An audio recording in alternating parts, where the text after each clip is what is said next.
Talks Recovery Living with Addiction. I'm going to explain that title today also. This is a companion podcast to my Tumblr blog, The Melancholy Guy, daring to be black, open, and free. The adventures of a divorced, open, polyamorous African American male living with addiction in recovery. I am the melancholy guy, Calvin or CPJR, if you know me. And today I definitely believe that change I must or die I will. My blog can be found at the melancholy guy or melancholyguy.tumblr.com. All those links can be found um, on Instagram. But I'll talk about that now later. So this show is going through a restructure. I'm gonna say it's broken up into three parts and blah blah blah blah blah. But actually, I'm just gonna freeball it today, and then I'm gonna tighten the structure up maybe for the next show. Hopefully, this show sounds better. I think the last show I had the volume too low because I'm just getting back into the swing of how to do all this. And so I have to get to it really quickly because I only have 15 minutes. Because right now, I'm not paying to host my podcast because I'm not working again right now while I'm just looking for a new job.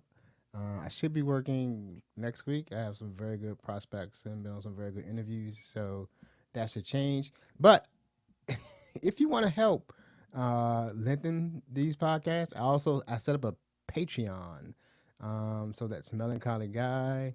No, that's patreon.com/slash the Melancholy Guy. The links will be in the show notes. So if you want to be a patron and help me to host this show, pay for it, because podcasters, we all pay for it out of our own pockets unless it's monetized. People actually are paying you to actually do it. You get some kind of deal, but most of us just pay for it ourselves. And I've been paying for mine by myself for like 2 years.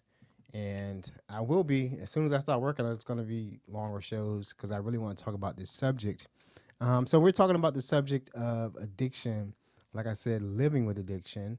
And I am a grateful, recovering addict, I want to say. This is day, I think I have to look it up. Um, this is day 13 for me.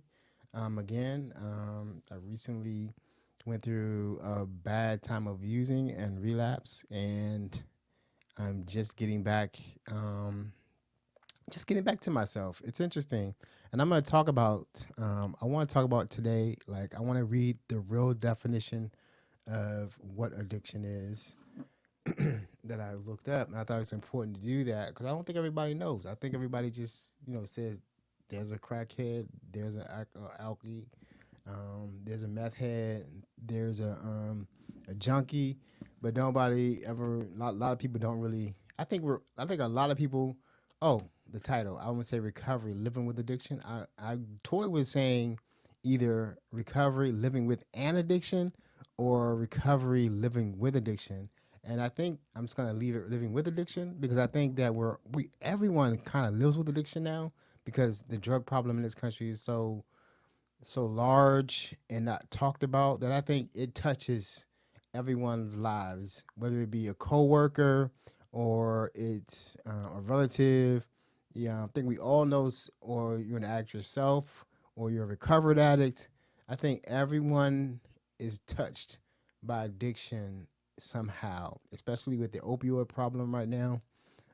So it's like it's just there, and I think it needs to be talked about in a regular way. One of the issues that I have had over the years of trying to have um, any type of sustained recovery, sustained abstinence is the stigma um, that comes with addiction.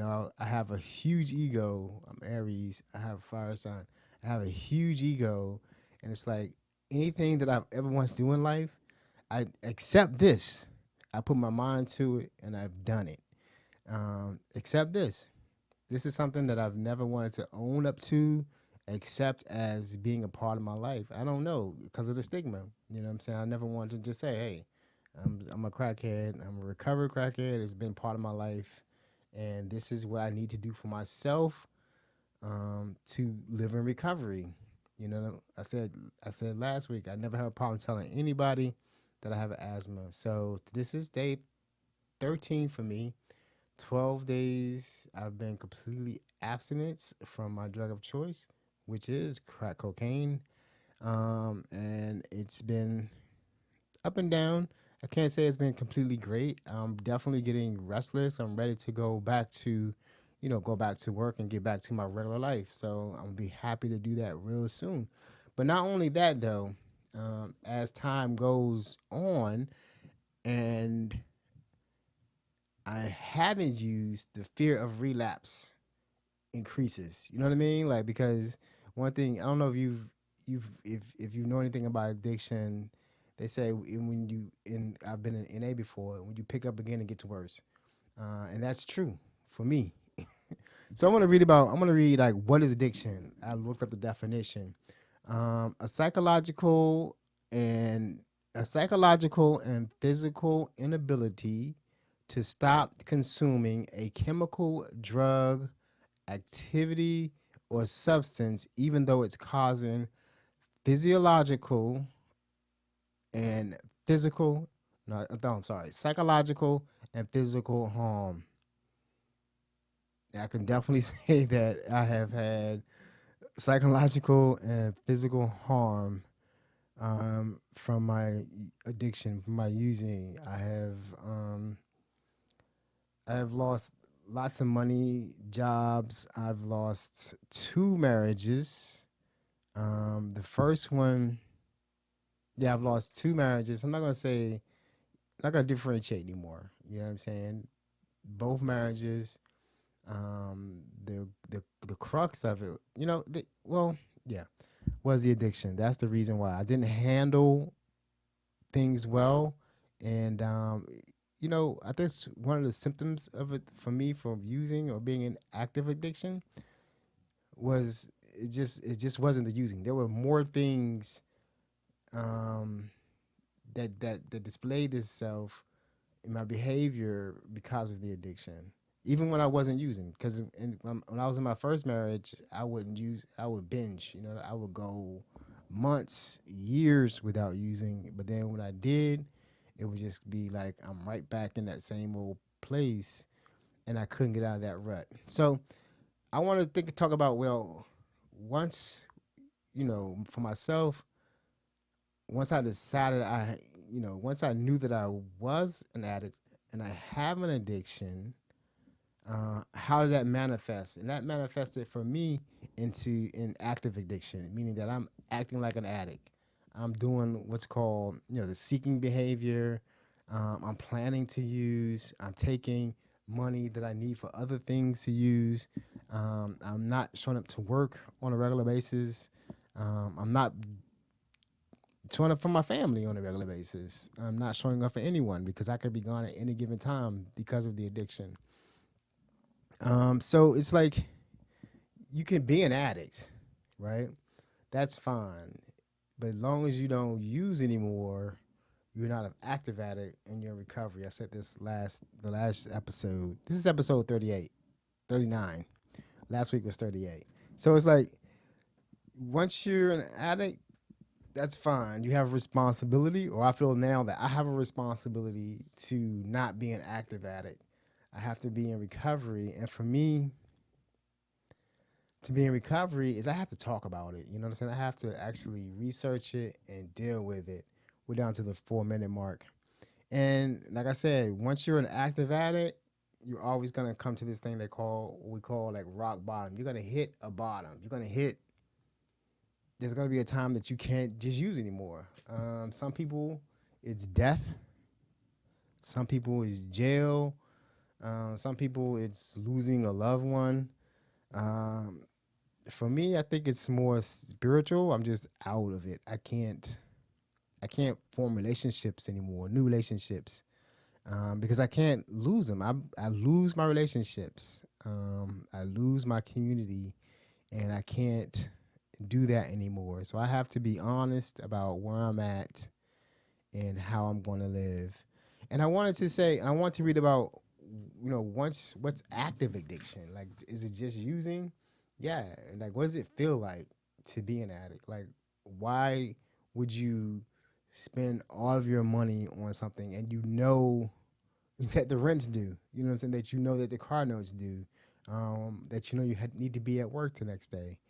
Um, and it says act. I found this. I'm doing research. That's something that I haven't done before. So, a primary chronic disease of brain reward, motivation, memory, and related circuitry. Dysfunction in these circuits leads to characteristic biological, psychological, social, and spiritual manifestations. This is reflected in an individual pathology pursuing reward and or relief by substance use and other behavior. So it's like you're once it gets turned on and you're in active addiction, you're just driven to get that reward, that dopamine rush or whatever. I know for cocaine users, you're when you take a hit or snort, there's a release of uh, dopamine in your brain, and that hit, that high, your brain remembers it, and once you go to a craving, you start seeking that high again. It just gets turned on. You have what's called triggers, and once that trigger, you get triggered, you get cravings, and gets turned on, and you just gotta get it. You know what I mean? So that is what active addiction is. And I want to talk about, and I'm going to start reading from the blog soon. I did have some entries. I want to talk about, how that manifested in me. Like I couldn't stop. I could once like right now I'm fine because I don't have a lot of money. I'm on my last dollars right now until I start working again. So it's like I'm not triggered to use. You know what I mean? Because I'm basically spending my time looking for a job, getting ready for interviews, going on interviews, and then I'm spending my the rest of my time studying for this podcast and reading, and I'm also doing like what I call recovery work. So that's taking up my time. That's keeping me distracted away from. That's keeping me distracted and not and I'm not getting triggered so that's not getting turned on in my brain. So it's like I have to keep that going because once I start working again, what happens is you're working, you get tired, and then you get paycheck. And then I wanted to read something else in this thing. Once you get into out of active addiction and you get in recovery, you have to worry about relapse prevention. And in this article that I found about active addiction, it says addicts will relapse for one reason only: to change the way he or she feels. And we're going to talk about that next week about what that means. Um, Changing the way you feel. The only reason you relapse. Why would you want to blow, or why would you want to change the way you feel if you know it's going to hurt you or destroy your life? All right. So that's it for me for this episode. I'll be back next week. Always remember to love and respect yourself first, and everything else will take care of itself.